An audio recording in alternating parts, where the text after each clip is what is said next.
আজি আজি थिला पूर्णिमा पूर्णिमा माने डंगा भसा।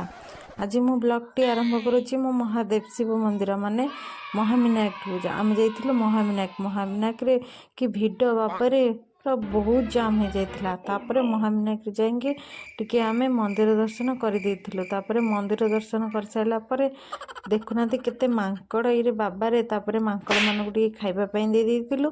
तापरे मु जाइथिली डंगा भसेया पई कारण मु डंगा भसे नथिली ना तो सेठी डंगा भसेली। तापरे सेठी डंगा भसे देकी जाइथिली पार्क सेठी तो आपण माने जानिथे बहुत सुंदर पार्कटे हिची। तापरे देन घर को पळी आस्थिली। तापरे घर को आसी साइला परे हमर एठी हेउतिला बोईत बंदाण उत्सव तो कुनि कुनि पिला माने बहुत सारा सुंदर परफॉर्मेंस करुथिले। तापरे सेठी टिके मटर खाइ देकी सरी जाइतिला से दिन। तापर दिन गुरुवार थिला से दिन ब्लॉग करिया पई बोली जाइतिली।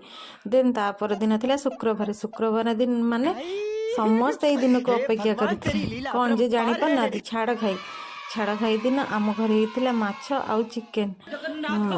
ए दिनटा को माने छाड़ खाई दिनटा को बहुत सारा माने नॉनवेज प्रिय जतिक अपेक्षा करिथान केबे गुट्टे मास छाड़ी ना केबे छाड़ खाई हबा तांका मन पसंद नॉनवेज खाइबे के माछ के चिकेन कहार मटन एमती सारा हेतला। मो चिकेन रो लुकटा केमती हेतला आपण माने कमेंट करी कहबे तो जेमती देखाउतला खाइबा भी सेमती टेस्टी हेतला।